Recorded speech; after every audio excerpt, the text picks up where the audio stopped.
अथ प्रथमोऽध्यायः धृतराष्ट्र उवाच धर्मक्षेत्रे कुरुक्षेत्रे समवेतायुयुत्सवः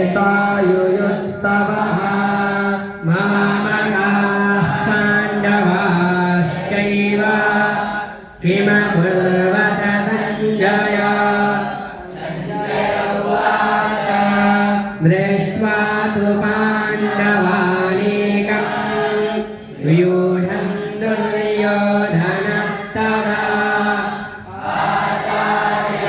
आचार्यमुपसङ्गम्य राजा वचनमब्रवीत् पश्यैताम् पाण्डुपुत्राणाम् माचार्यमहतीम्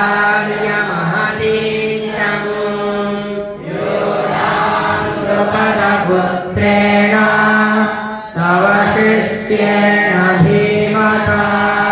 अत्र शूरा महेश्वासा भीमार्जुनसमायुधि विराटश्च द्रुपदश्च महारथः श्रेष्ठकेतुश्चेकितानः काशीराजश्च वीर्यवान् भोजश्च शैब्यश्च नरपुङ्गवः युधामन्युश्च विक्रान्तः उत्तमौजाश्च वीर्यवान् द्रौपदेयाश्च सर्व एव महारथाः अस्माकं तु विशिष्टाये तानि निबोधद्विजोत्तमा मम सैन्यस्य संयार्थन्तान् ब्रवीमि भवान् भीष्मश्च कर्णश्च कृपश्च समितिञ्जयः विकर्णश्च सौमलक्तिस्तथैव च अन्ये च बहवः शूरा मदर्थे त्यक्तजीविताः रक्तहरणा सर्वे युद्धविशारदाः अपर्याप्तं तदस्माकं बलं भीष्माभिरक्षितम्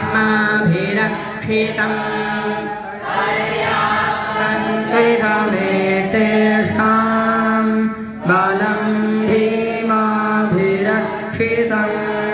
आयनेषु च सर्वेषु यथा भागमवस्थिताः भीष्ममेवाभिरक्षन्तु भवन्तः सर्व एव हि अस्य सञ्जनयन् हर्षं कुरुवृद्धः पितामहः विनद्योच्चैः शङ्खं दद्मौ प्रतापवान् ततः शङ्खाश्च भैर्यश्च पणवानकगोमुखाः प्रहन्यन्त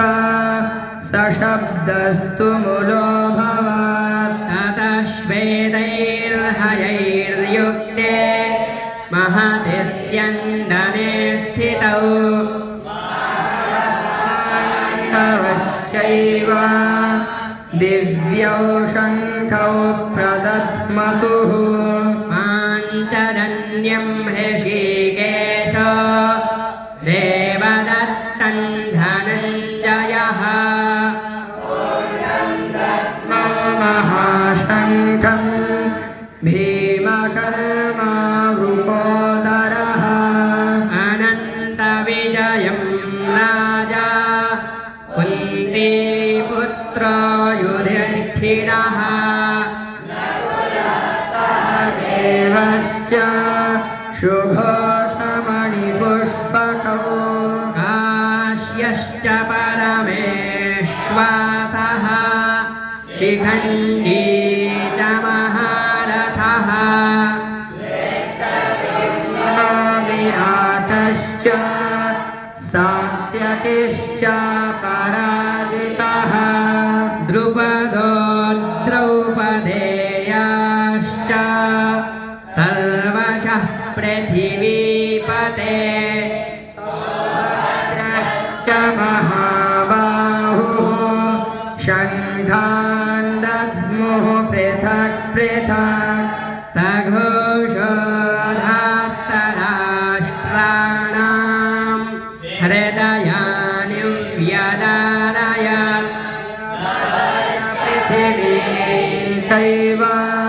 तुमुलोऽभ्यनुनादयन्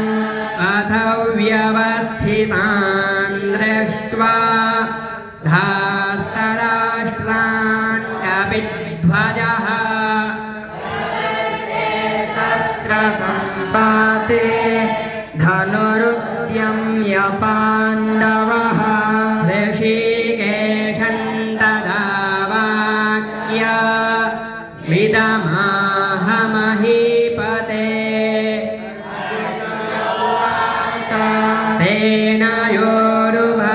सेनयोरुभयोर्मध्ये रथं स्थापयमेच्युता निरीक्षेऽहं योद्धुकामानवस्थितान् कैर्मया सह योद्धव्यमस्मिन् रणसमुद्यमे नानवेक्षेऽहं य एतेऽत्र समागताः धार्तराष्ट्रस्य दुर्बुद्धेर्युद्धे प्रियचिकीर्षवः एवमुक्तो ऋषिकेश गुडाकेशेन भारत सेनयोरुभयोर्मध्ये स्थापयित्वा रथोत्तमम् भीष्मद्रोणप्रमुखतः सर्वेषां च महेक्षितान् पश्यैतान् समवेतान् कुरुनिति तत्र पश्यत्स्थितान् पार्थः पित्रेणथ पितामहान् मातुलान् भ्रातॄन् पुत्रान् पौत्रान् सखींस्तथा श्वशुरान् सुहृदश्चैव सेनयोरुभयोरपि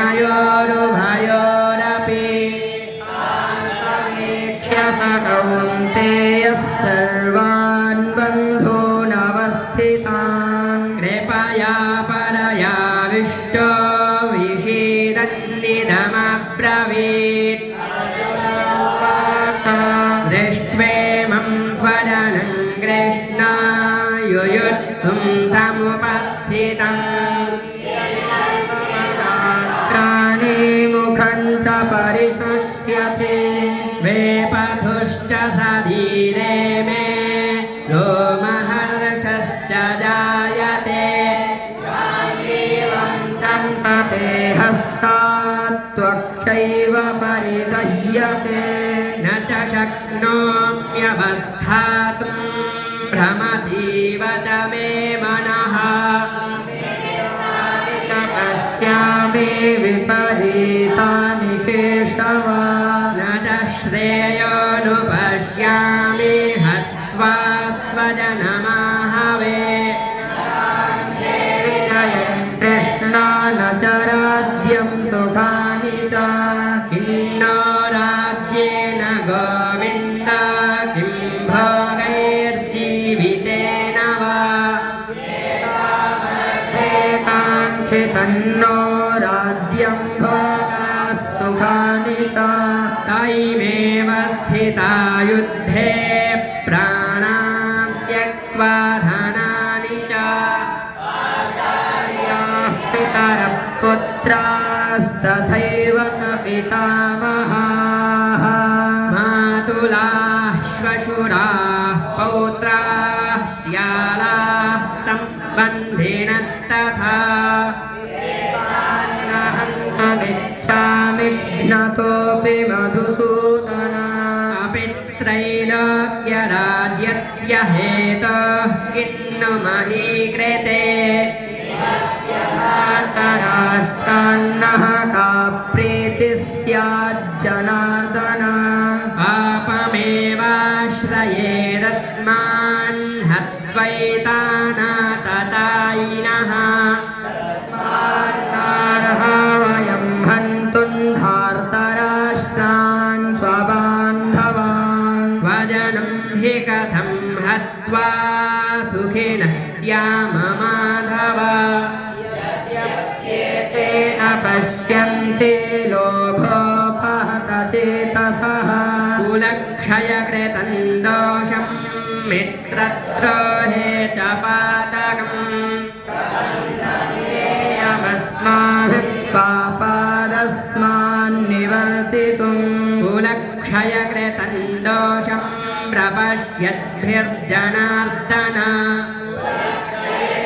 नश्यन्ति कुलधर्माः सनातनाः धर्मे नष्टे कुलं कृत्स्नामधर्मोऽभिभवत्युत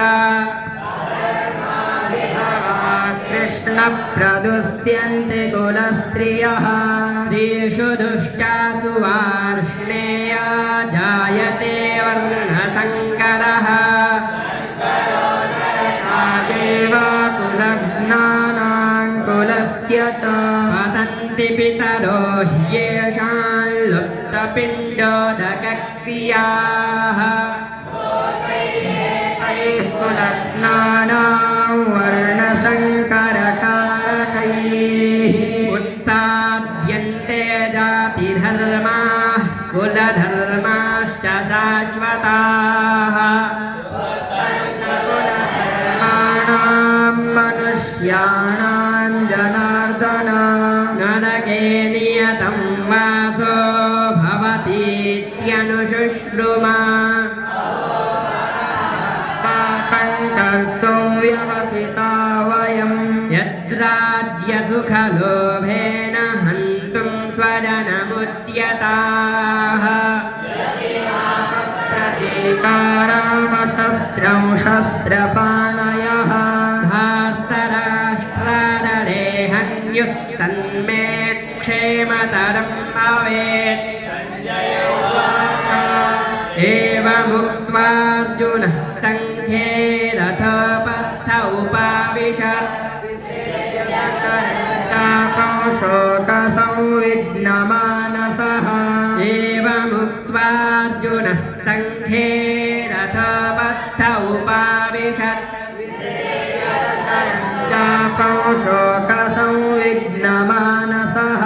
एवमुक्त्वार्जुनः सङ्घे रथोपस्थ उपाविशत्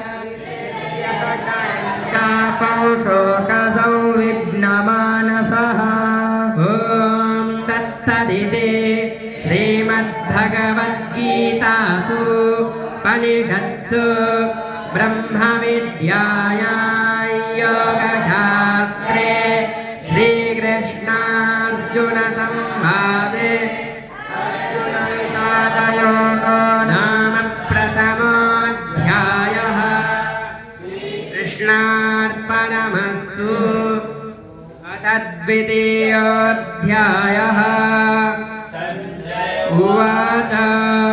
तन्तथा कृपयाविष्टमश्रुपूर्णाकुलेक्षरम्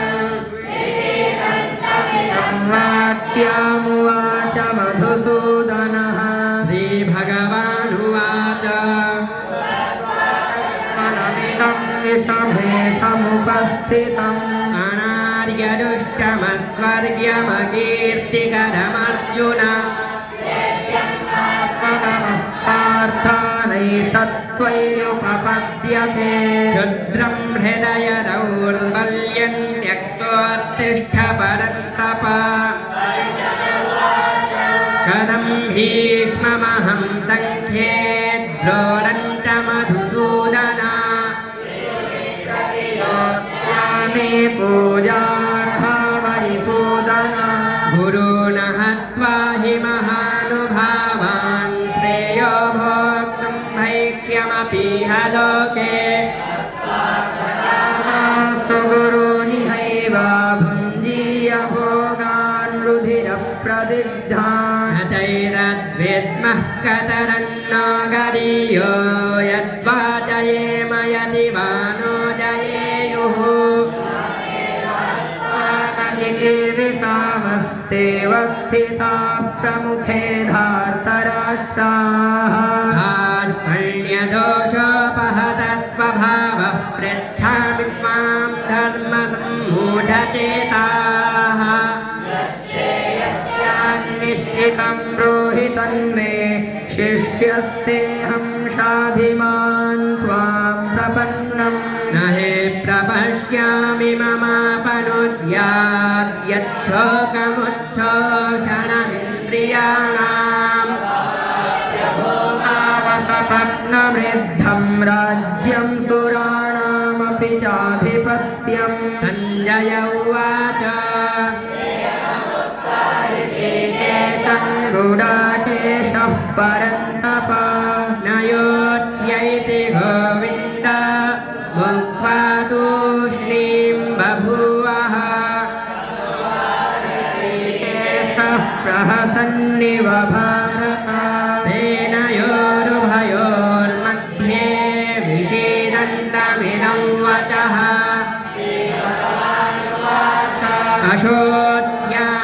अशोच्यानन्वशोचस्त्वं प्रत्यावादांश्च भाषसे नानुशोचन्ति पण्डिताः न त्वेवाहं जातु नासन्न त्वन्नेमे जनाधिपाः यामः सर्वे वयमतः परम् देहिनोऽस्मिन् यथा देहे कौमारं यौवनञ्जरा परप्राप्तिर्धीरस्तत्र न मुह्यते मात्रा स्पर्शास्तु कौन्तेय शीतोष्णसुखदुःखदाः नित्यां संस्थितिक्षस्व भारत यं हि न व्यथयन्त्येते पुरुषं पुरुषर्षभा नेरं सोमृतत्वाय कल्पते नासतो विद्यते भावो नाभावो विद्यते सतः तस्त्वनयोस्तत्त्वदर्शिभिः अविनाशि तु तद्विद्धि येन सर्वमिदं ततम् यस्यास्या न कश्चित् कर्तुमर्हति अन्तवन्त इमे देहा नित्यस्योक्ताः शरीरिणः प्रमेयस्य तस्माद्युध्यस्व भारत य एनं वेत्ति हन्तारं यश्चैनं मन्यते हतम् नायं हन्ति न हन्यते न जायते म्रियते वा कदाचिन्नायं भूत्वा भविता वा न भूयः स्वतोऽयं पुराणो न हन्यते हन्यमाने शरीरे वेदा विनाशिनं नित्यं य एनमजमव्ययम् घातयति हन्तिकम् वासांसि जीर्णानि यथा विहाय नवानि गृह्णाति नरोपरा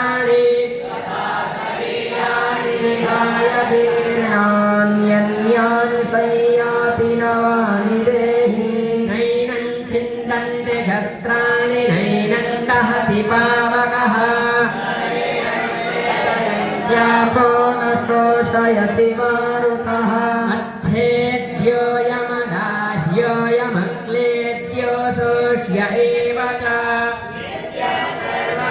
स्थाणोरथरोऽयं सनातनः अव्यक्तोऽयमचिन्त्योऽयमविकार्योऽयमुच्यते नानुशोचितुमर्हसि अथ चैनं नित्यजातं नित्यं वा मन्यसे मृतम् शोचितुमर्हसि जातस्य हि ध्रुवो मृत्युर्ध्रुवं जन्म मृतस्य च कार्येऽर्थेन त्वं शोचितुमर्हसि अव्यक्तादीनि भूतानि व्यक्तमध्यानि भारत एव तत्र का परिदेवना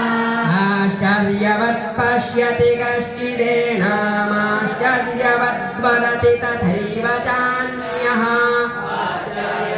येन मन्यश्शृणोति श्रुत्वाप्येनौ वेद न चैव कश्चित् देहि नित्यमवध्योऽयं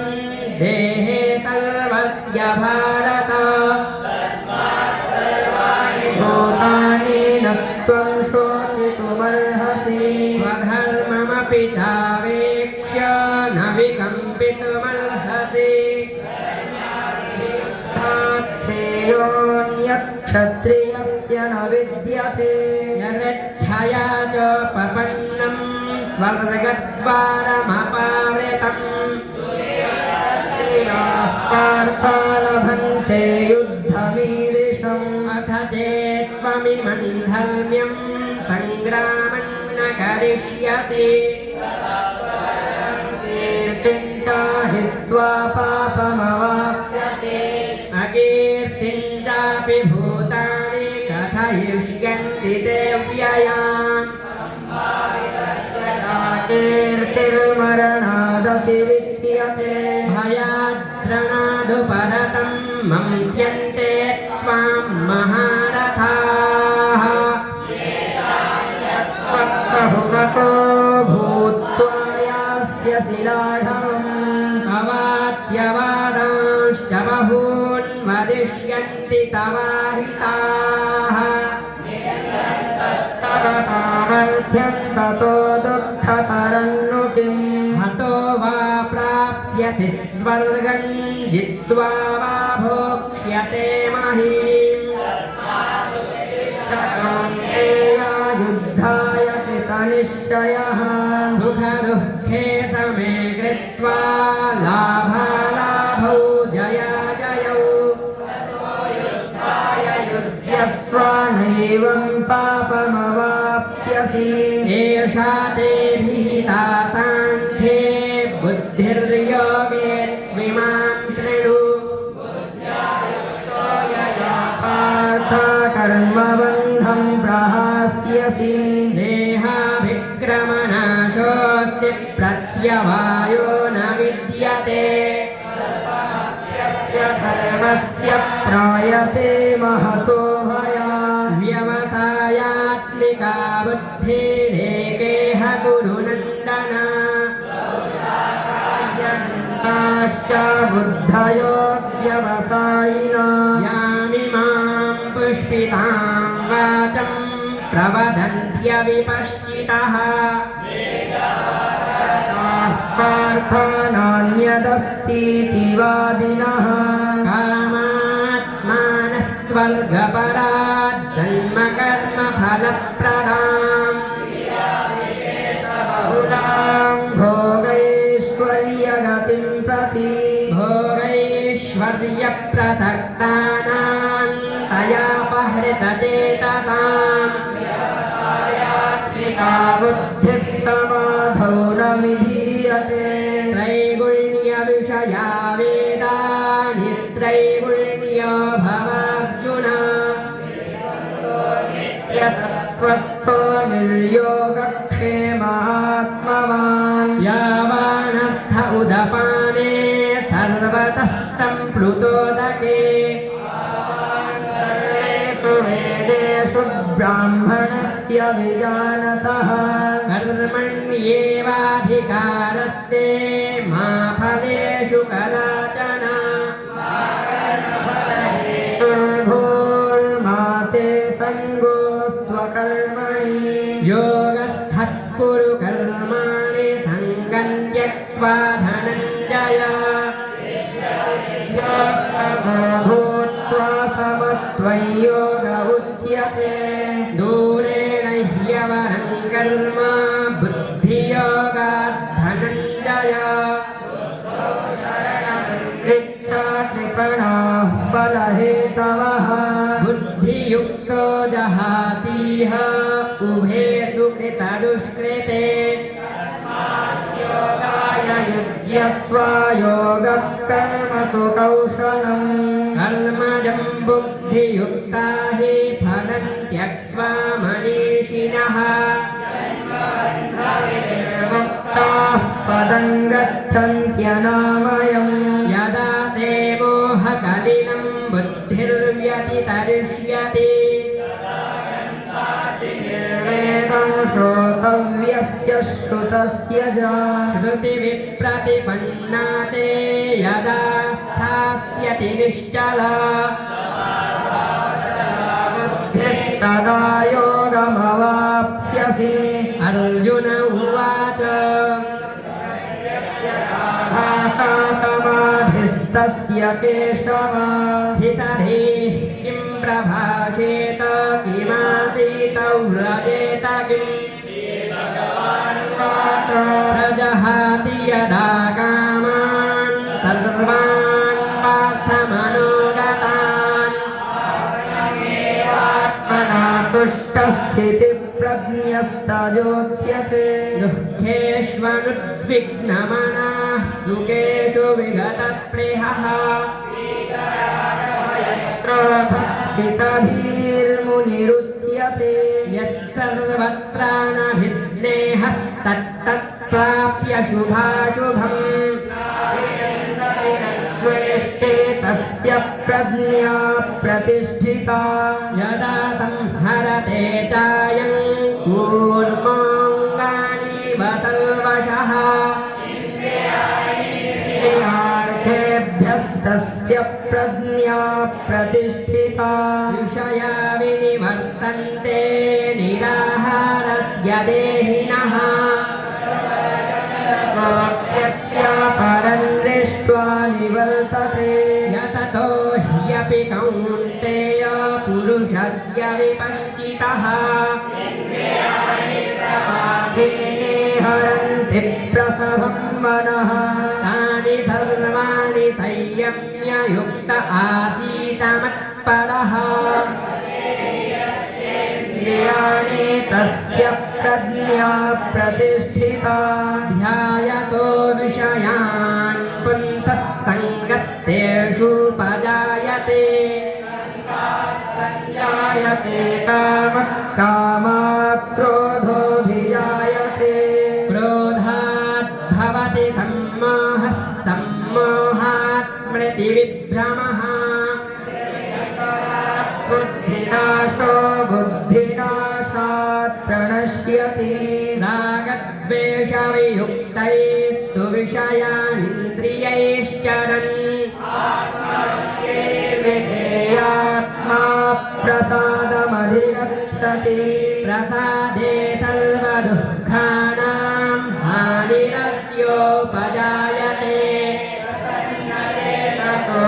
ह्याशो बुद्धिः पर्यवतिष्ठते नास्ति बुद्धिरयुक्तस्य न चायुक्तस्य भावना शान्तिरशान्तस्य कुतः सुखम् इन्द्रियाणां हि चरतां यन्मनोनुविधीयते प्रज्ञां वायुर्नावमिवाम्भसि तस्माद्यस्य महाबाहो निगृहीतानि सर्वशः इन्द्रियार्थेभ्यस्तस्य प्रज्ञा प्रतिष्ठिता या निशा सर्वभूतानां तस्यां जागर्ति संयमी प्रतिभूतानि सा निशा पश्यतो मुनेः आपूर्यमाणमचलप्रतिष्ठं समुद्रमापः प्रविशन्ति यद्वत् प्रविशन्ति सर्वे स शान्तिमाप्नोति न कामकामी विहाय कामान्यः सर्वान् पुमांश्चरति निःस्पृहः शान्तिमधिगच्छति एषा ब्राह्मी स्थितिः पार्थ नैनां प्राप्य विमुह्यते कालेऽपि ब्रह्मनिर्वाणमृच्छति एषा ब्राह्मी स्थितिः पार्थ नैनां प्राप्य विमुह्यते कालेऽपि ब्रह्मनिर्वाणमृच्छति एषा ब्राह्मी स्थितिः पार्थ नैनां प्राप्य विमुह्यते कालेऽपि ब्रह्मनिर्वाणमृच्छति ॐ तत्सदिति श्रीमद्भगवद्गीतासु उपनिषत्सु ब्रह्मविद्यायां योगशास्त्रे श्रीकृष्णार्जुनसंवादे साङ्ख्ययोगो नाम द्वितीयोऽध्यायः श्रीकृष्णार्पणमस्तु ॐ श्रीपरमात्मने नमः अथ तृतीयोऽध्यायः अर्जुन उवाच ज्यायसि चेत् कर्मणस्ते मता बुद्धिर्जनार्दन घोरे मान् नियोजयसि केशव व्यामिश्रेणेव वाक्येन बुद्धिं मोहयसीव मे इत्यायेन श्रेयोऽहमाप्नुयाम् श्रीभगवानुवाच निष्ठा पुरा प्रोक्ता मया नघ ज्ञानयोगेन साङ्ख्यानां कर्मयोगेन योगिनाम् नैष्कर्म्यं पुरुषोऽश्नुते न च सन्न्यसनादेव सिद्धिं समधिगच्छति क्षणमपि जातो तिष्ठत्य कर्मकृत् कार्यते ह्यवशः कर्म सर्वः प्रकृतिजैर्गुणैः संयम्याय आस्ते मनसा स्मरन् इन्द्रियार्थान् विमूढात्मा मिथ्याचारः स उच्यते मनसा नियम्यारभतेऽर्जुन कर्मेन्द्रियैः कर्मयोगमसक्तः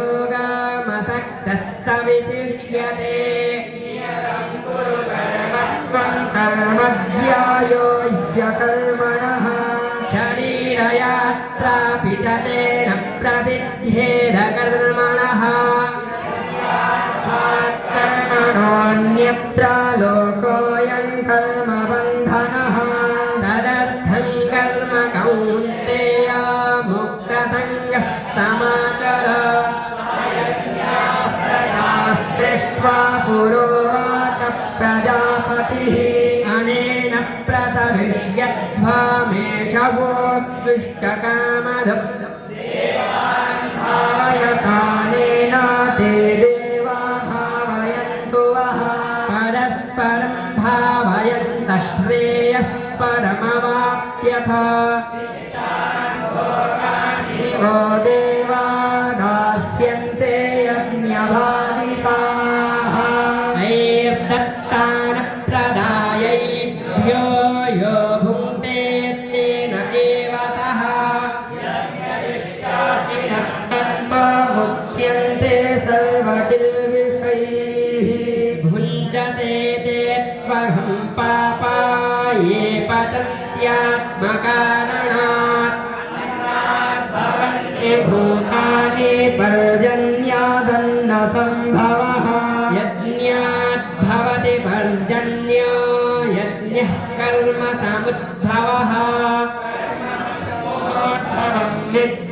ब्रह्माक्षरसमुद्भवम्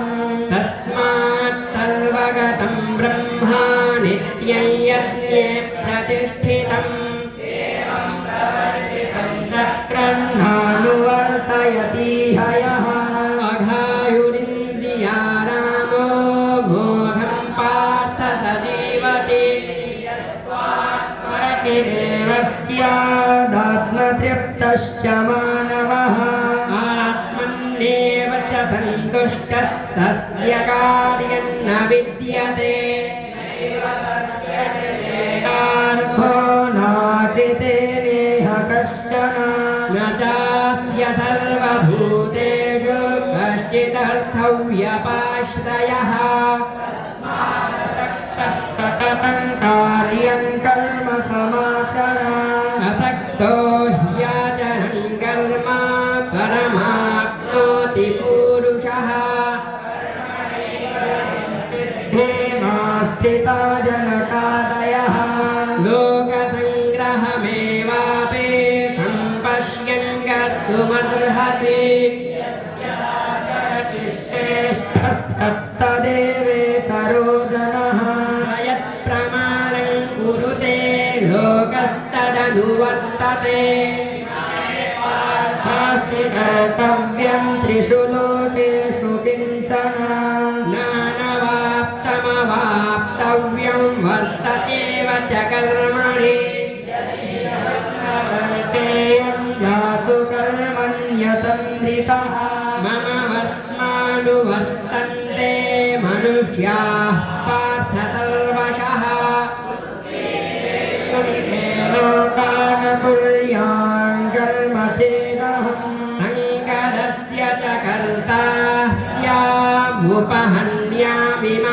प्रजाः विद्वांसो यथा कुर्वन्ति भारत कुर्याद्विद्वांस्तथा सक्तश्चिकीर्षुर्लोकसङ्ग्रहम् जनयेतज्ज्ञानां कर्मसङ्गिनाम् योषयेत् सर्वकर्माणि विद्वान् युक्तः समाचरन् क्रियमाणानि गुणैः कर्माणि सर्वशः अहङ्कारविमूढात्मा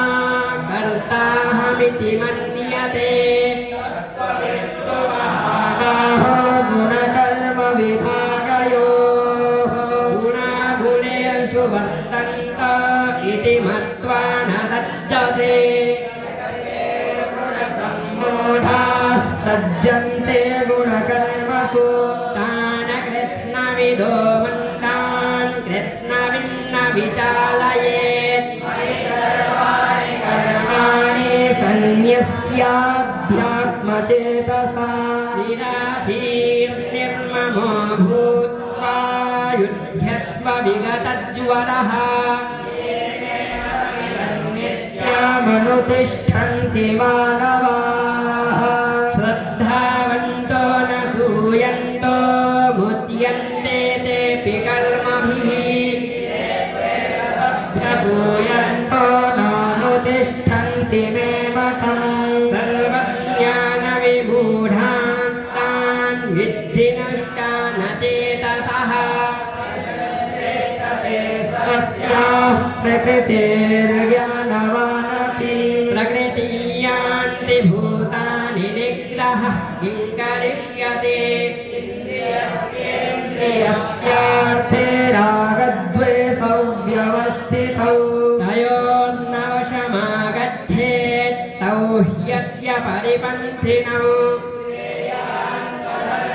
विगुणः परधर्मात् स्वनुष्ठितात् स्वधर्मे निधनं श्रेयः परधर्मो भयावहः अर्थकेन प्रयुक्तोऽयं पापं चरति पूरुषः बलादिव नियोजितः श्रीभगवानुवाच रजो गुणसमुद्भवः महाशनो महापाप्मा विद्धेनमिह वैरिणम्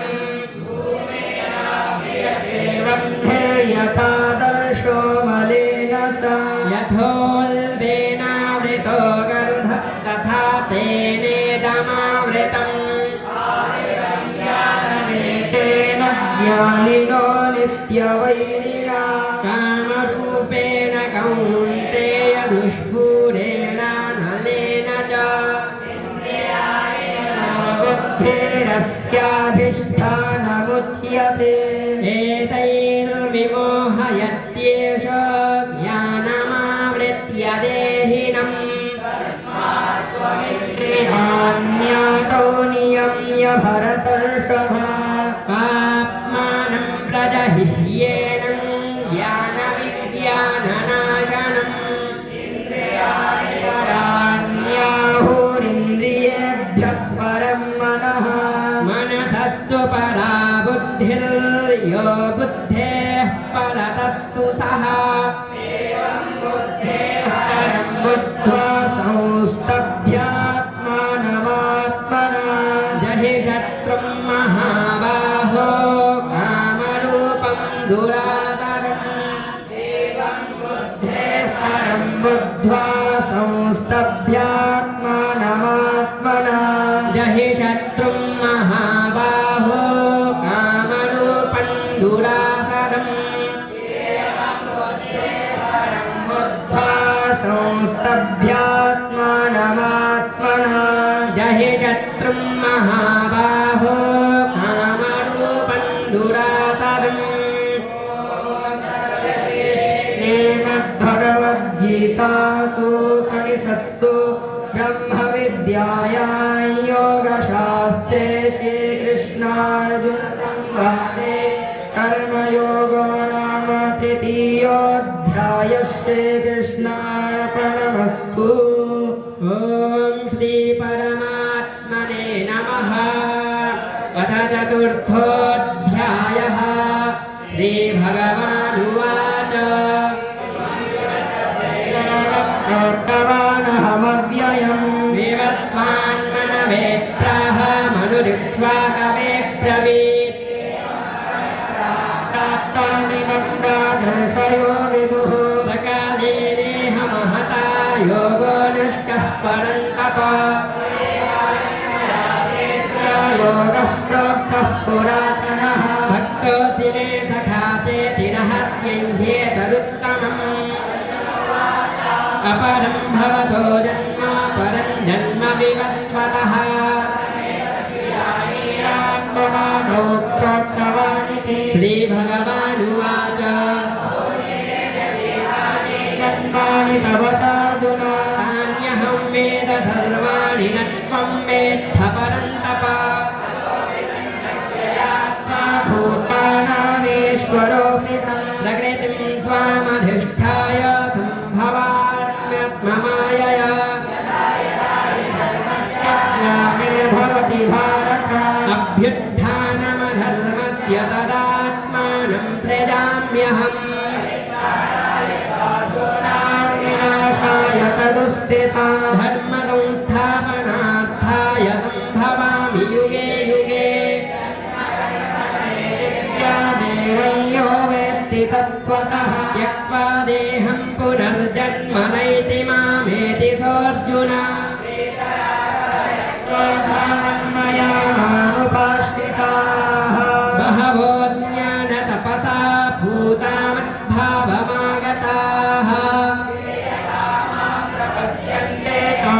तथैव भजाम्यहम् वर्त्मानुवर्तन्ते मनुष्याः पार्थ सर्वशः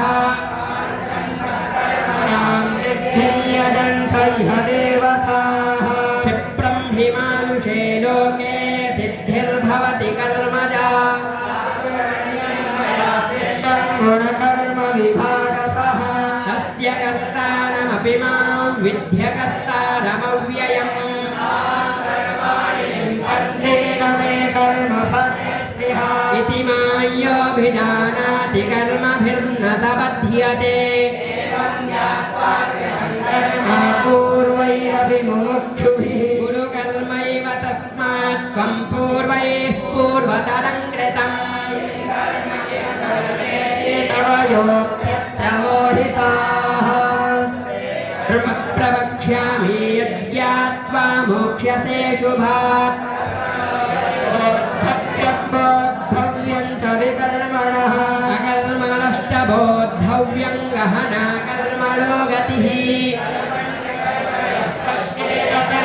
सर्वकर्मयः स बुद्धिमान् मनुष्येषु स युक्तः सकृत्स्नं कर्म कृत्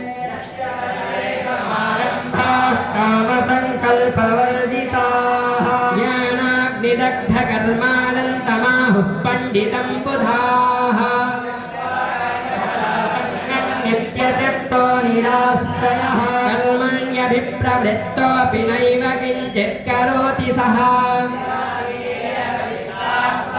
त्यक्त सर्वपरिग्रहः शारीरं केवलं कर्म कुर्वन्नाप्नोति किल्बिषम् दुष्टोऽपीतो विवत्सरः श्रमसिद्धावसिद्धौ च कृत्वापि न निबध्यते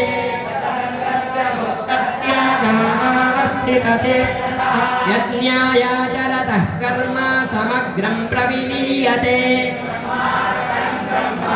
ब्रह्माग्नौ ब्रह्मणाहुतं ब्रह्मैव तेन गन्तव्यं ब्रह्मकर्म समाधिना योगिनः पर्युपासते ब्रह्माज्ञावपरे यज्ञै यज्ञेनैवोपजुह्वते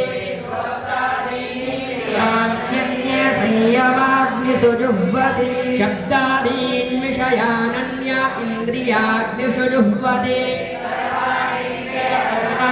प्राणकर्माणि चापरे आत्मसंयमयोगाग्नौ जुह्वति ज्ञानदीपिते योगयज्ञास्तथा परे स्वाध्यायज्ञानयज्ञाश्च यतयः संशितव्रताः प्राणे पानं तथा परे प्राणापानगतिरुद्ध्वा प्राणायामपरायणाः प्राणान् प्राणेषु जुह्वति सर्वेऽप्येते यज्ञविदो यज्ञक्षपितकल्मषाः यत्ति ब्रह्मकणाकणम् नायल्लोकोऽस्य यज्ञस्य कुतोऽन्यः कुरु सत्तमा ब्रह्मणो मुखे कर्मजान् विद्धितान् सर्वानेवं ज्ञात्वा विमोक्ष्यसे ज्ञानयज्ञः परन्तप सर्वं कर्माखिलं पार्थ ज्ञाने परिसमाप्यते प्रश्नेन सेवया उपदेक्ष्यन्ति ते ज्ञानं ज्ञानिनस्तत्त्वदर्शिनः देवय्यास्यसि पाण्डव येन भूतान्यशेषेण द्रक्ष्यस्यात्मन्यथो मयि सर्वेभ्यः पापकृत्तमः सर्वं ज्ञानप्लवेनैव वृजिनं सन्तरिष्यसि निर्भस्मसात् कुरुते अर्जुन ज्ञानाग्निः सर्वकर्माणि भस्मसात् कुरुते तथा पवित्रमिह विद्यते तत्त्वयं योगसंसिद्धः कालेनात्मनि विन्दते ज्ञानं परः संयतेन्द्रियः ज्ञानं लब्ध्वा परां शान्तिमचिरेणाधिगच्छते संशयात्मा विनश्यति नायं लोकोऽस्ति न परो न सुखं संशयात्मनः ज्ञानसञ्छिन्न संशयम् आत्मवन्तन्न कर्माणि निबध्नन्ति धनञ्जय ज्ञानासिनात्मनः चित्त्वैनं संशयं योगमातिष्ठोत्तिष्ठ भारत ज्ञानासिनात्मनः चित्त्वैनं संशयं योगमातिष्ठोत्तिष्ठ भारत ज्ञानासिनात्मनः चित्त्वैनं संशयं योगमातिष्ठोत्तिष्ठ भारत भगवद्गीतासोपनिषत्सु ब्रह्मविद्यायां योगशास्त्रे श्रीकृष्णार्जुनसंवादे ज्ञानकर्मसन्न्यासयोगो नाम चतुर्थोऽध्यायः श्रीकृष्णार्पणमस्तु ॐ श्री परमात्मने नमः अथ पञ्चमोऽध्यायः अर्जुन उवाच पुनर्योगं च शंससि यच्छ्रेयमेतयोरेकं सन्न्यासः कर्मयोगश्च निःश्रेयसकरावुभौ कर्मयोगो विशिष्यते ज्ञेयश्च नित्यसन्न्यासी यो न द्वेष्टि न काङ्क्षते प्रमुच्यते साङ्ख्ययोग पृथक् बालाः प्रवदन्ति न पण्डिताः सम्यग्भयोर्विन्दते फलम् यत्साङ्ख्यैः प्राप्यते स्थानं तद्योगैरपि गम्यते पश्यति स पश्यति सन्न्यासस्तु महाबाहो दुःखमाप्तुमयोगतः मात्रेणाधिगच्छते योगयुक्तो विशुद्धात्मा विजितात्मा जितेन्द्रियः कुर्वन्नपि न लिप्यते नैव किञ्चित् करोमीति युक्तो मन्येत तत्त्ववित् सञ्जिघ्नश्नन् गच्छन् स्वपन् स्वसन् प्रलपन् विसृजन् गृह्णन् उन्मिषन् निविषन्नपि कुर्वन्तन्त इति धारयन् ब्रह्मण्याधाय कर्माणि सङ्गं त्यक्त्वा करोति यः तत्रमिवाम्भता कायेन मनसा बुद्ध्या केवलैरिन्द्रियैरपि ते सङ्गं त्यक्त्वात्मशुद्धये युक्तः कर्मफलं त्यक्त्वा शान्तिमाप्नोति नैष्ठिकीम् तत्तो निबध्यते सर्वकर्माणि मनसा सन्न्यस्यास्ते सुखं वशे एनैव कुर्वन्न कारयन् न कर्तृत्वन्न कर्माणि लोकस्य सृजति प्रभुः भावस्य प्रवर्तते नादत्ते कस्यचित् पापं न चैव सुकृतं विभुः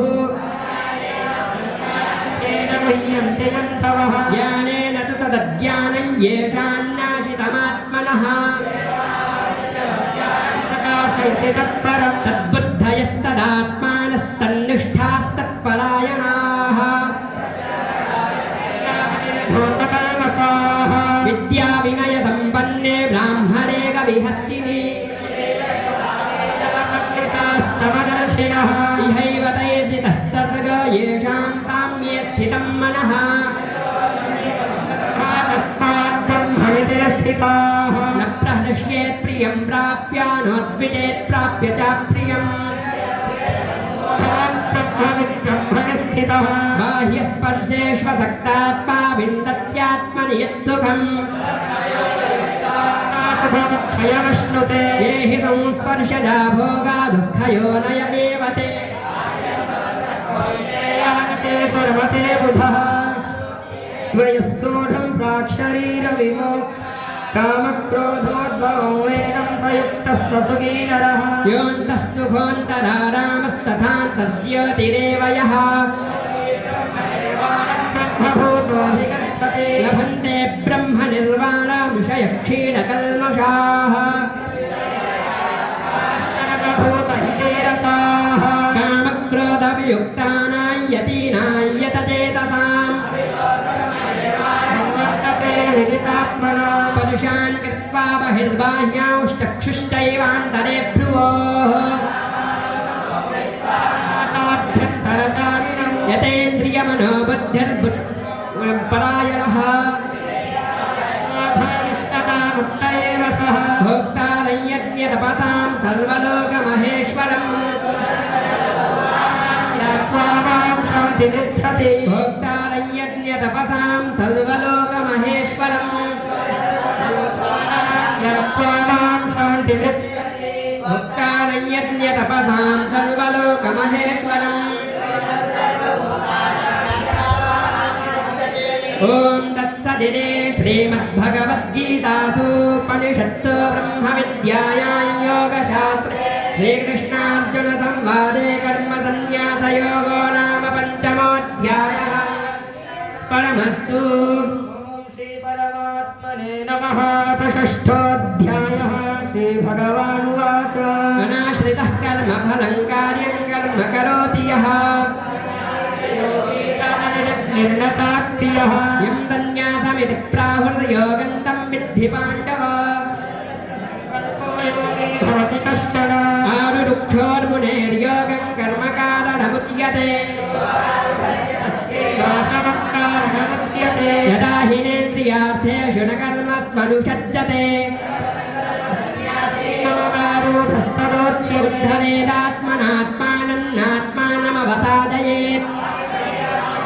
घोरात्मैव निपुरात्मनः बन्धुरात्मात्मनस्तस्य येनात्मैवात्मना जितः प्रत्येकात्मैव शत्रुवत् जितात्मनः प्रशान्तस्य परमात्मा समाहितः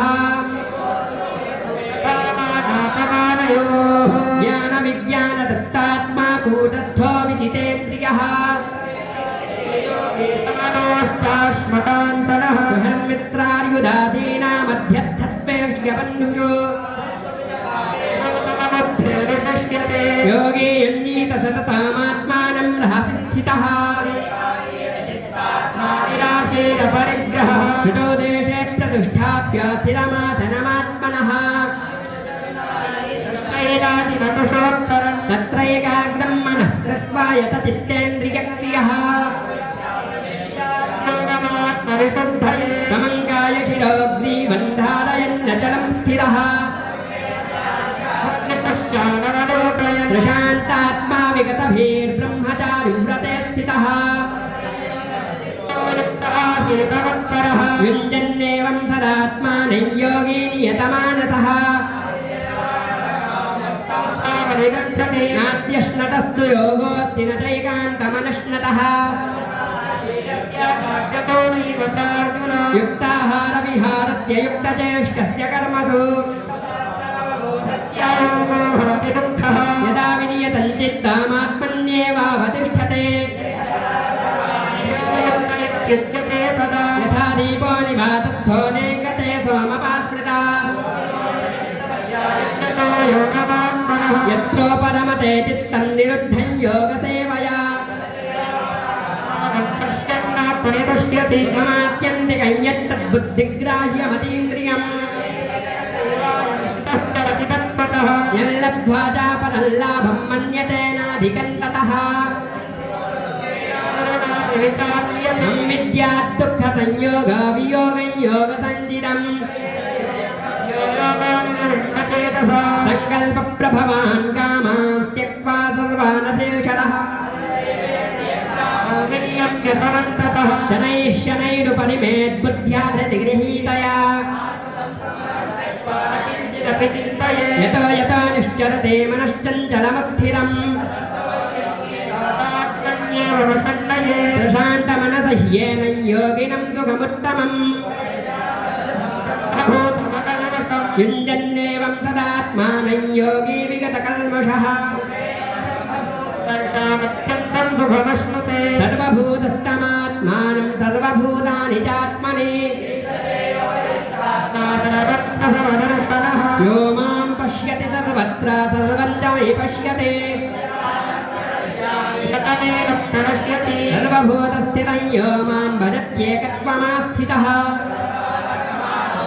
योगी मयि वर्तते आत्मौपम्प्येन सर्वत्र समं पश्यति योऽर्जुन योगीपरमोहतः अर्जुन उवाच साम्येन मधुसूदन एतस्याहं न प्रणश्यामि चञ्चलत्वा स्थितिं स्थिराम् बलवत्यथम् तस्याहं निग्रहं मन्ये वायोरिव सुदुष्करम् असंशयं महाबाहो मनोदुर्निग्रहं चलम् वैराग्येन च गह्यते असंयतात्मना योगो दुष्प्राप इति मे मतिः योगाप्तुमुपायतः अर्जुन उवाच योगात्थलितमानसः अप्राप्य योगसंसिद्धिं कां गतिं कृष्ण गच्छति चित्ताभ्रमिवनश्यति अप्रतिष्ठो महाबाहो विमूढो ब्रह्मणः पथे कृष्णाचेत्तमर्हस्य शेषतः तदन्यः संशयस्यास्य चेत्ता न ह्युपपद्यते पार्थनैवेह नामुत्रा विनाशस्तस्य विद्यते दुर्गतिन्दापगच्छति प्राप्य पुण्यकृतान् लोकान् उषित्वा शाश्वते समाः योगभ्रष्टो भिजायते अथवा योगिनामेव कुले भवति धीमताम् यदीदृशम् तत्र तं बुद्धिसंयोगं लभते पौर्वदेहिकम् सिद्धौ गुरुनन्दन पूर्वाभ्यासेन तेनैव ह्रियते ह्यवशोऽपि सः ब्रह्मादिवर्तते प्रयत्नाद्यतमानस्तु योगी संशुद्धकीदृशः याति परां गतिं तपस्विभ्योऽधिको योगी ज्ञानिभ्योऽपि मतोऽधिकः योगी तस्माद्योगी भवार्जुन योगिनामपि सर्वेषां मद्गतेनान्तरात्मना योगान् भवेयन्त तमोमतः योगिनामपि सर्वेषां मद्गतेनान्तरात्मना योगान् भवेयन्त तमोमतः योगिनामपि सर्वेषां मद्गतेनान्तरात्मना भवेयन्त तमोमतः ॐ तत्सदिति श्रीमद्भगवद्गीतासूपनिषत्सु ब्रह्मविद्यायां योगशास्त्रे श्रीकृष्णार्जुनसंवाद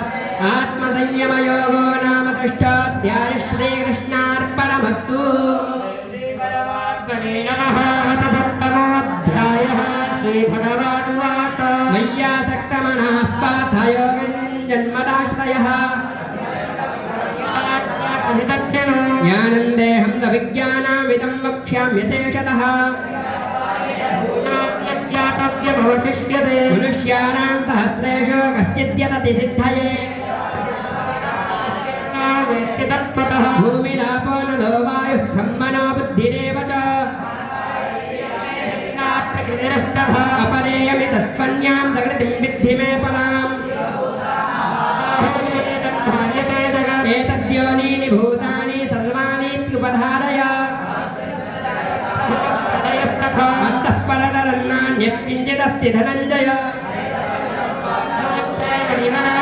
ततोऽहमप्सु कौन्तेय प्रभास्मिषति सूर्ययोः पुण्यो गन्धपृथिव्यां च तेजश्चास्मि विभावसौ बीजं मां सर्वभूतानां विद्धि पार्थ सनातनम् बलं बलवतां चाहं कामरागविवर्जितम् ये चैव सात्विका भावा राजसास्तामसाश्रये निर्गुणमयैर्भावैरेभिः सर्वमिदं जगत् दैवी ह्येषा गुणमयी मम माया भवत् न मां दुष्कृतिनो मूढाः प्रपद्यन्ते नराधमाः चतुर्विधा भजन्ते मां जनाः सुकृतिनोऽर्जुन तेषां ज्ञाने नित्ययुक्ता एकभक्तिर्विशिष्यते उदाराः सर्व एवैते ज्ञाने त्वामैव मे मतम् बहूनां जन्मनामन्ते ज्ञानवान् मां प्रपद्यते कामैस्तैस्तैर्हृतज्ञानाः प्रपद्यन्त्यन्यदेवताः यो यो याय तनुं भक्तश्रद्धया चितुमिच्छिरति ततया शुद्धया युक्तस्तस्याराधनमीहते अन्तवत्तुमनन्तेषां तद्भवत्यल्पमेधसाम् अव्यक्तं व्यक्तिमापन्नं मन्यन्ते मामबुद्धयः नाहं प्रकाशः सर्वस्य योगमाया समावृतः वेदाहं समतीतानि वर्तमानानि चार्जुन इच्छाद्वेषसमुत्थेन द्वन्द्वमोहेन भारत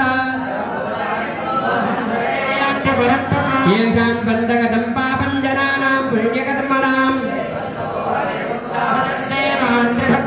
रामनरमोक्षाय मामाश्रित्य यतन्ति ये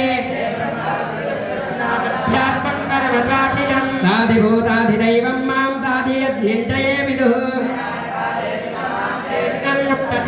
साधिभूताधिदैवं मां साधियज्ञञ्चये विदुः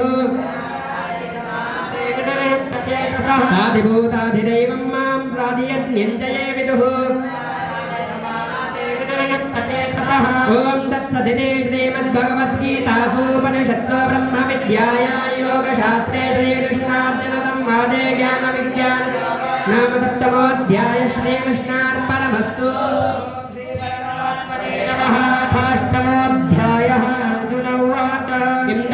ब्रह्मविमध्यात्मं कर्म पुरुषोत्तमा अध्यज्ञः कर्तुं गोत्रा देहेऽस्मिन् मधुसूदना श्रीभगवानुवाच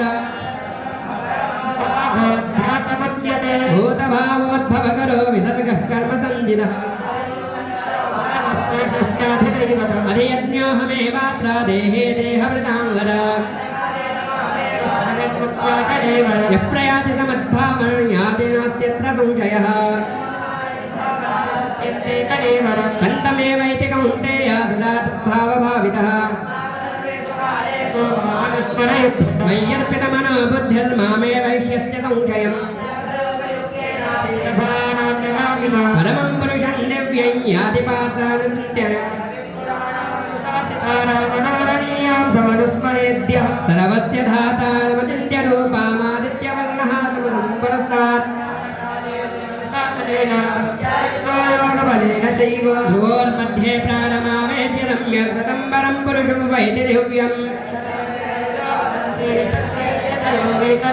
हरिच्छन्दो ब्रह्मचर्यञ्जरन्ति तत्ते पदं सङ्ग्रहेण प्रक्षे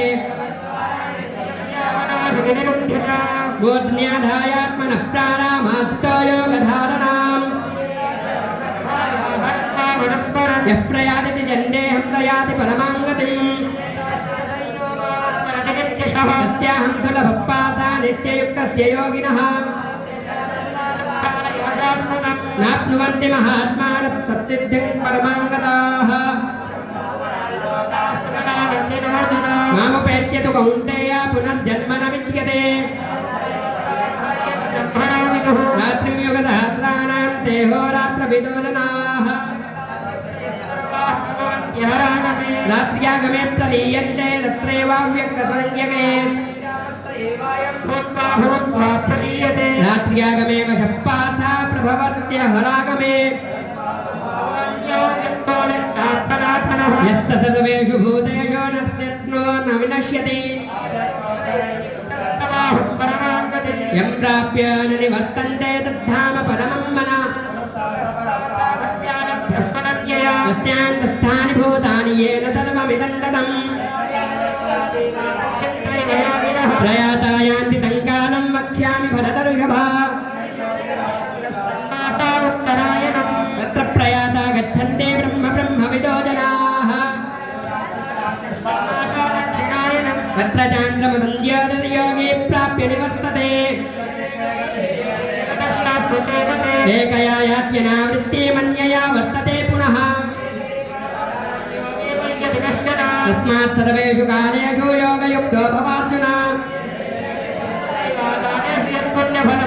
अत्येति तत्सर्वमिदं विदित्वा योगी फलं स्थानमुपैति चाद्यम् अत्येति तत्सर्वमिदं विदित्वा योगी फलं स्थानमुपैति चाद्यम्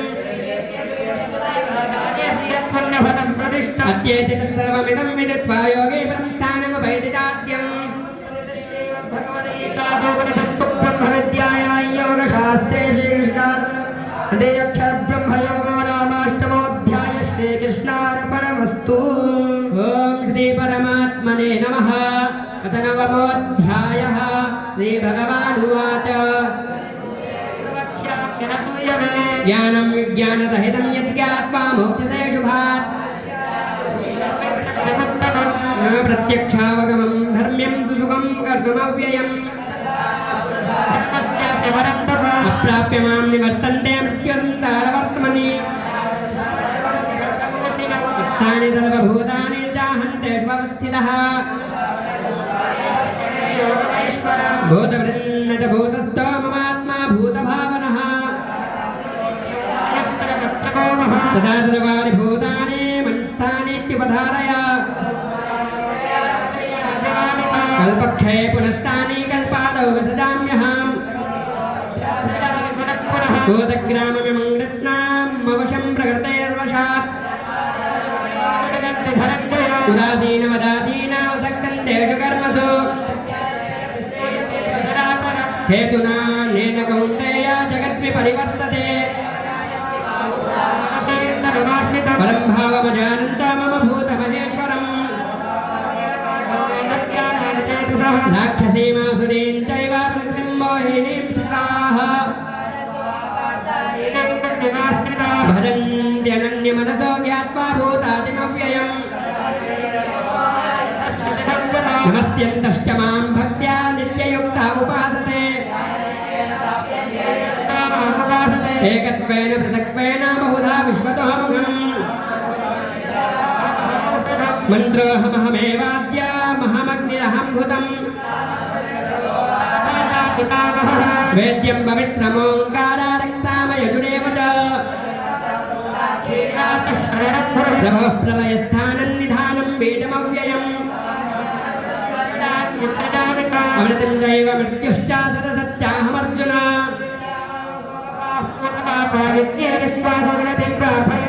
ते पुण्यमासाद्य सुरेन्द्रलोकामश्नन्ति दिव्यान् दिवि देवभोगान् एवं त्रयी धर्मामनुप्रपन्ना गतागतं कामकामालभन्ते तेषां नित्यभियुक्तानां योगक्षेमं वहाम्यहम् तेऽपि मामेव कौन्तेय जयन्त्यविधिपूर्वकम् न तु मामभिजानन्ति तत्त्वेन तश्च्यवन्दिते भूतानि यान्ति भूतेज्या यान्ति मद्याजिनोऽपि माम् तदहं भक्तिप्रहितामश्नामि प्रयतात्मनः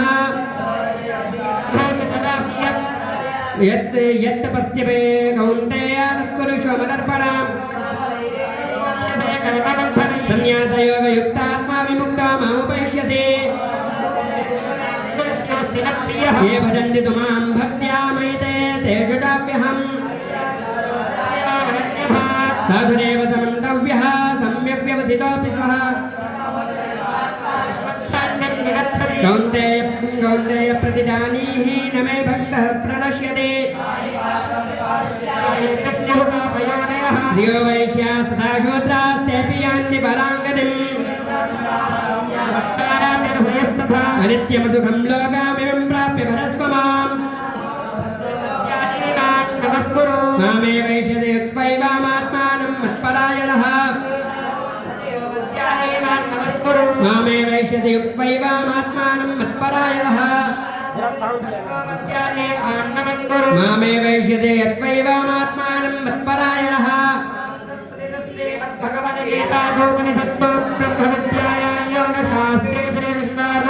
संवादे राजविद्याराजगुह्ययोगो नाम नवमोऽध्यायः श्रीकृष्णार्पणमस्तु। ॐ श्रीपरमात्मने नमः। अथ दशमोऽध्यायः। श्रीभगवानुवाच यत्तेऽहं प्रीयमाणाय वक्ष्यामि हितकाम्यया अहमादर्हि देवानां महर्षीणां च सर्वशः अहं मूढः समर्थ्येषु सर्वपापैः प्रमुच्यते सुखं दुःखं भवो भावो भयं च भयमेव च भवन्ति भावा भूतानां मत्त एव पृथग्विधाः मद्भावा मानसा जाता येषां लोकैमाः प्रजाः सोऽविकम्पेन योगेन युज्यतेनात्र संशयः इति मत्वा भजन्ते मां बुधा भावसमन्विताः कथयन्तश्च मां नित्यं तुष्यन्ति च नमन्ति च ददामि बुद्धियोगं तं येन मामुपयान्ति ते नाशयाम्यात्मभावस्तो ज्ञानदीपेन भास्वता परं ब्रह्म परं धामं पवित्रं परमं भवान् आहुस्त्वामृषयः सर्वे देवर्षि नारदस्तथा सर्वमेतदृतं मन्ये यन्मां वदसि केशव स्वयमेवात्मात्मानं वेत्थत्वं पुरुषोत्तम भक्तुर्मर्हस्य शेषेण दिव्याह्यात्मविभूतयः कथं विद्यामहं योगिस्त्वां सदा परिचिन्तयन् विस्तरेणात्मनो योगं विभूतिं च जनार्दन श्रीभगवानुवाच प्राधान्यतः कुरु श्रेष्ठा नास्यन्तो विस्तरस्य तन्मे अहमादिश्य मध्यं च भूतानामन्त एव च मरीचिर्मरुतामस्मि नक्षत्राणामहं शशि इन्द्रियाणामनस्यास्मि भूतानामस्मि चेतना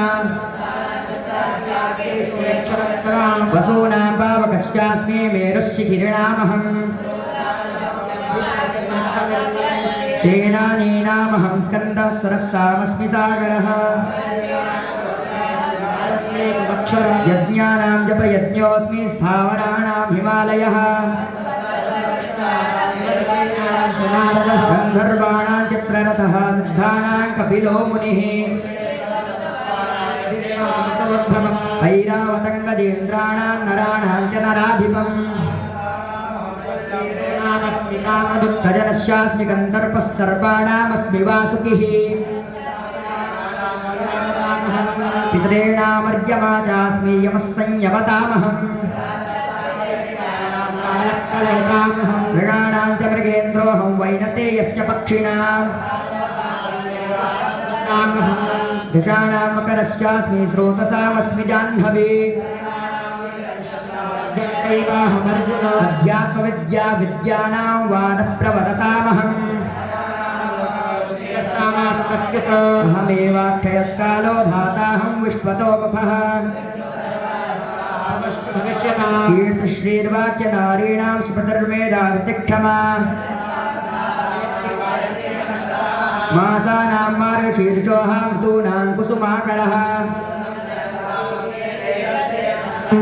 जयोऽस्मि व्यवसायोऽस्मि सत्त्वं सत्त्ववतामहम् ऋषीणां वासुदेवोऽस्मि पाण्डवानां धनञ्जयः मुनीनामप्यहं व्यासः कवीनां उशना कविः दण्डोदमदादस्मि नीरश्चिदेशदा मौनं चैवास्मि गुह्यानां ज्ञानं ज्ञानवतामहम् यच्चापि सर्वभूतानां बीजं तदमहमर्जुन तदस्ति विना यत्स्यान्मया भूतं चराचरम् नान्कोऽस्ति मम दिव्यानां विभूतीनां परन्तप एष तूत्येषतः प्रोक्तो विभूतेर्विस्तरो मया यद्विभूतितमस्तत्त्वं श्रीमदूर्जितमेव वा तदेवावगच्छत्वं मम तेजोऽंशसम्भवम् अथवा बहुनीतैना किञ्जातीव तवार्जुन इष्टभ्याहमिदं कृष्णामेकांशेन स्थितो जगत् अथवा बहुनीतैना किञ्जातेन तवार्जुन इष्टभ्याहमिदं कृष्णामेकांशेन स्थितो जगत् अथवा बहुनीतेन किञ्जातेन तवार्जुन इष्टभ्याहमिदं कृष्णामेकांशेन स्थितो जगत् ॐ तत्सदिति श्रीमद्भगवद्गीतासूपनिषत्सु ब्रह्मविद्यायां योगशास्त्रे श्रीकृष्णार्जुनसंवादे विभूतियोगो नाम दशमोऽध्यायः श्रीकृष्णार्पणमस्तु ॐ श्रीपरमात्मने नमः अथैकादशोऽध्यायः अर्जुन उवाच मदनुगृहाय परमं गुह्यमध्यात्मसंहितं यत्प्रियोक्तं वचस्तेन मोहोऽयं विगतो मम भवाप्ययौ हि भूतानां श्रुतौ विस्तरशो मया ततः कमलपक्षाच्च माहात्म्यमभिधाव्ययम् एवमेतद्यथार्थत्वामात्मानं परमेश्वर द्रष्टुमिच्छामि ते रूपमैश्वरं पुरुषोत्तम मन्यसे यदि तच्छक्यं मया दृष्टुमिति प्रभो योगेश्वर ततो मे त्वं दर्शयात्मानमव्ययम् श्रीभगवानुवाच अस्य मे पार्थरूपाणि शतशोतसहस्रशः नानाविधानि दिव्यानि नानावर्णाकृतीनि च पश्यादित्यान् वसून्द्रान् विष्णौ मरुतस्तथा बहून्यदृष्टपूर्वाणि पश्याश्चर्याणि भारत कष्टं जगत्कृष्णं पश्याद्यतचराचरम् मम देहे गुणाकेशा यच्चान्यद्दृष्टुमिच्छसि तु मां शक्यते दृष्टो मनेनैव सदृष्ट्वा दिव्यं ददामि ते चक्षुः पश्य मे योगमैश्वरम् तन्ते उवाच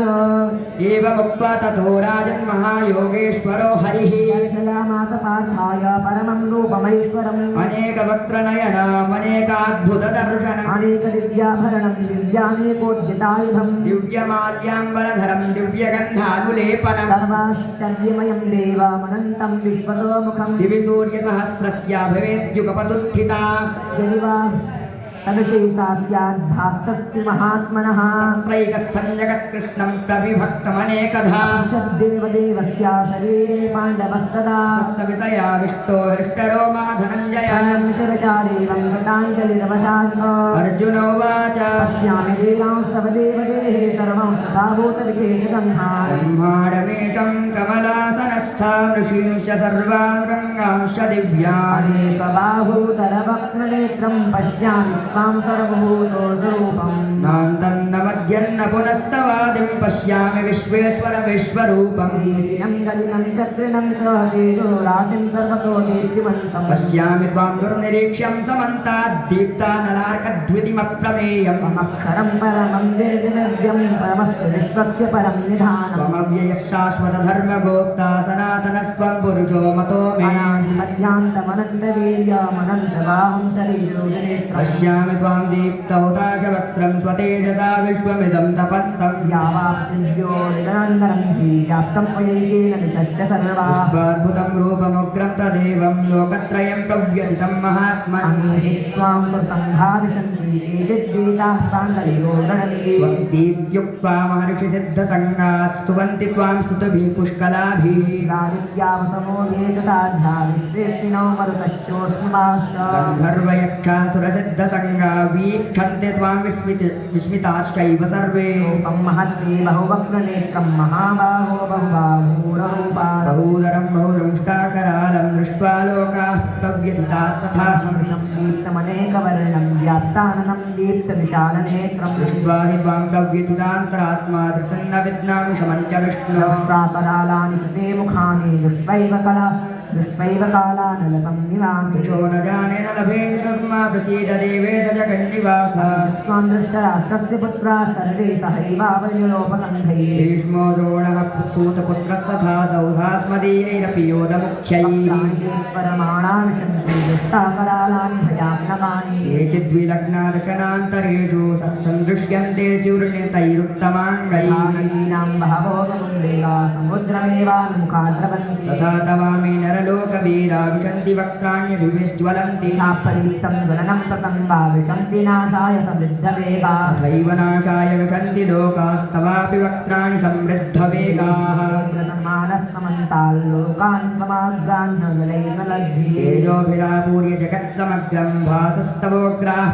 प्रतपन्ति विष्णु साक्षान्नेको भवानुग्रोपो नमोऽस्तु ते देववर प्रसीद विज्ञातुमिच्छामि भवन्तमाद्यं न हि प्रजानामि तव प्रवृत्तिं भगवानुवाच कालोऽस्मि लोकक्षयकृत् प्रवृद्धो लोकान् समाहर्तुमिह प्रवृत्तः त्वां न भविष्यन्ति सर्वे एव स्थिताः प्रत्यनीकेषु योधाः तस्मात् त्वमुत्तिष्ठ ययोधवस्व जित्वा शत्रून् भुङ्क्ष्व राज्यं समृद्धम् दैन्यताः पूर्वमेव निमित्तमात्रं भवसंशियादिं द्रोणं च भीष्मं च जयद्रथं च कर्णं तथान्यापि योधवीराः यातास्त्वं दहिवामयश्चिता यस्मदेतासि हरे तवन्ना सञ्जय उवाच एतत् कृत्वा वचनं केशवस्य कृताञ्जलिर्वेपमानप्येति नमस्कृत्वा भूय एवं कृष्ण स्वरागतं भीतभितप्रणम्य अर्जुन उवाच स्थाने ऋषिकेश तव प्रकीर्त्या जगत्प्रहृष्यन्तु न लज्जते च गीतानि विशोद्रवन्ति सर्वे नमस्यन्ति निरज्जसङ्घा तस्माच्च तेनानमिरान् महात्मन् गरीयसे ब्रह्मणोऽप्यादिकर्त्रे अनन्तदेवेश जगन्निवास तदक्षरं तदतत्तपरं तत् त्वमामि देवः पुरुषः पुराणस्त्वमस्य विश्वस्य परन्निधानम् तासुवेद्यं च परं च भामा त्वया कृतं विश्वनामन्तरूपम् वायुर्यमोऽग्निर्वरुणश्च शाङ्खा प्रजापतिस्त्वं प्रपितामहश्च नमस्तेऽस्तु सहस्रकृत्वः पुनश्च भूयोऽपि नमो नमस्ते नमः पुरस्तादथ पृष्ठतस्ते नमोऽस्तु ते सर्वत एव सर्वमितविक्रमस्त्वं सर्वं समाप्नोति ततोऽसि गर्वः सखेति मत्वा प्रसवं यदुक्तं हे कृष्ण हे यादव हे सखेति अयान्तामहिमानन्ददेवं मया प्रमादात् प्रणयेन कापि यच्चावहासार्थमसत्कृतोऽसि विहारशय्यासनभोजनेषु तवाप्यच्युततत्त्वमक्षं तत्कामये त्वामहमप्रमेयम् पितासि लोकस्य चराचरस्य त्वमस्य पूज्यश्च गुरोर्गरीयान् तमोस्तद्भिः कुतोऽन्यो लोकत्रयेऽप्यप्रतिपत्तभाव तस्मात् प्रणम्य प्रणिधाय कायं प्रसादये त्वामहमेषमीड्यम् देवपुत्रस्य सखेव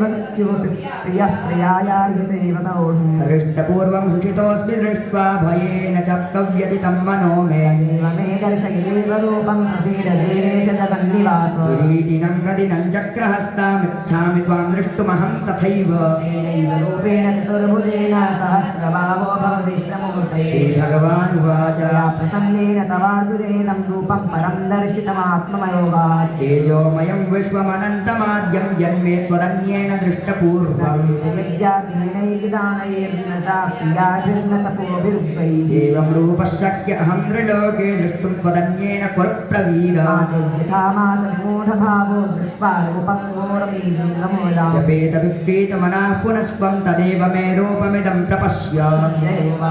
इत्युर्जनं वासुदेवस्तथोक्त्वा स्वकं रूपं दर्शयामास भूत्वा आश्वासयामास सभीतमेनं भूत्वा पुनः सौम्यव पुरमहात्मा अर्जुनोवाच वेदं मानुषं रूपं तव सौम्यं जनार्दन इदानीमस्मि संवृत्तः सचेताः प्रकृतिं गतः भगवानुवाच सुदर्शमिदं रूपं दृष्टवानसि यन्मम एवाप्यस्य रूपस्य नित्यं दर्शनकाङ्क्षिणः नाहं वेदैर्न तपसा न दानेन न चेत्यया एवं विदो द्रष्टुं दृष्टवानपि मां यथा भक्त्या तु धन्यया शक्या अहमेवं विधोऽर्जुन यातं दृष्टुं च तत्त्वेन पृष्ठेतुं च त्वरं तप मत्कर्मटेन मत्परमो मद्भक्तः सङ्गवर्जितः सर्वैरस्तरभूतेषु दुष्टमानेति पाण्डव मत्कर्मटेन मत्परमो मद्भक्तः सङ्गवर्जितः सर्वभूतेषु दुष्टमानेति पाण्डव मत्कर्मटेन मत्कर्मो मद्भक्तः सङ्गवर्जितः निर्वैरस्तर्वभूतेषु दुष्टमानेति पाण्डव ॐ तत्सदिति श्रीमद्भगवद्गीतासु उपनिषत्सु ब्रह्मविद्यायां योगशास्त्रे श्रीकृष्णार्जुनसंवादे स्वरूपदर्शनयोग नामैकादशोऽध्यायः श्रीकृष्णार्पणमस्तु श्रीपरमात्मने नमः अतद्वादशोऽध्यायः अर्जुन उवाच एवं सततयुक्ता ये भक्तास्त्वां पर्युपासते एकाप्यक्षरमव्यक्तं तेषां ते योगनिष्ठमाः श्रीभगवानुवाच मय्यावेशमनो ये मां युक्ता उपासते दया परयोपेतास्ते मे युक्ततमा मताः ये त्वक्षरमनिर्देश्यामव्यक्तं पर्युपासते सर्वत्र गमचिन्त्यं च कूटस्थमचलं ध्रुवम् तन्नियम्येन्द्रियग्रामं सर्वत्र समबुद्धयः ते प्राप्नुवन्ति मामेव सर्वभूतहितीरताः तेषामव्यक्ता सप्तचेतसाम् अव्यक्ता हि गतिर्दुःखं देहवद्भिरवाप्यते येषु सर्वाणि कर्माणि मयि सन्न्यस्य मत्पराः अनन्येनैव योगेन मां ध्यायन्त उपासते येषामहं समुद्धरता मृत्युसंसारसागरात् मय्यावेशितचेतसां मय्येव मन आदत्वा मयि बुद्धिं श्रेषय निवसिष्यसि मय्येव अत ऊर्ध्वन्न संशयः असनिष्ठं समाधातुं न शक्नोषि मयि स्थिरम् अभ्यासयोगेन ततो मामिच्छाप्तुं धनञ्जय अभ्यासेत्यसमर्थोऽसि मत्कर्म परमो भव मदर्थमपि कर्माणि कुर्वन् सिद्धिमवाप्स्यसि नैतदप्यशक्तोऽसि कर्तुं मद्योगमाश्रितः सर्वकर्मफलत्यागं तथा कुर्यादात्मवान्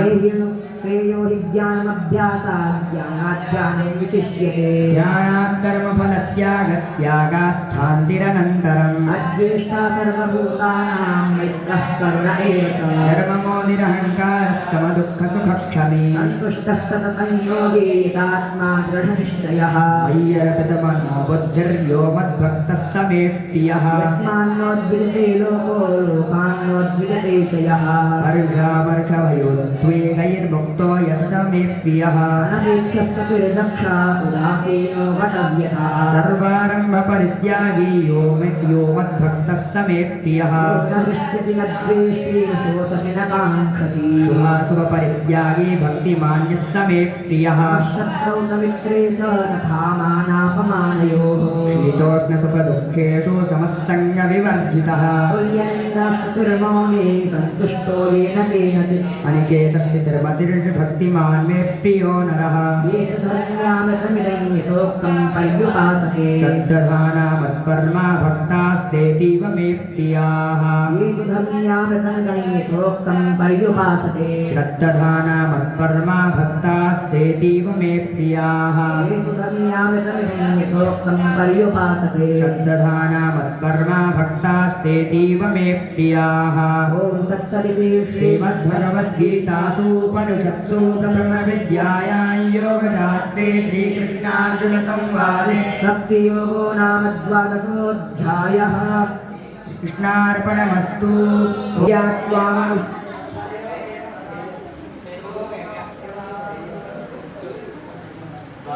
नमः अथ त्रयोदशोऽध्यायः श्रीभगवानुवाच इदं शरीरं कौन्तेय क्षेत्रमित्यभिधीयते जितेन्द्रियगोचराः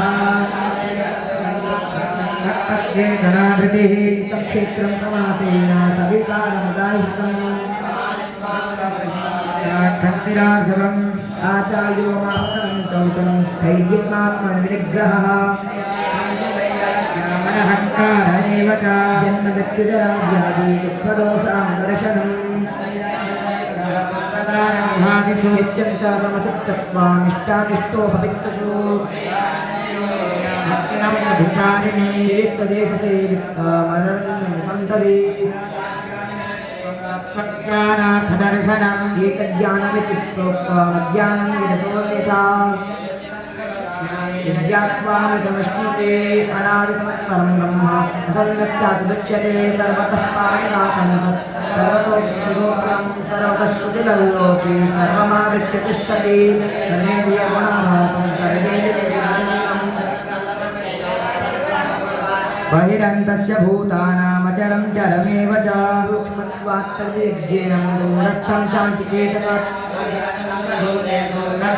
स्थितं भूतवत्प्रतिरज्ञेन गृहस्थोपविष्णु च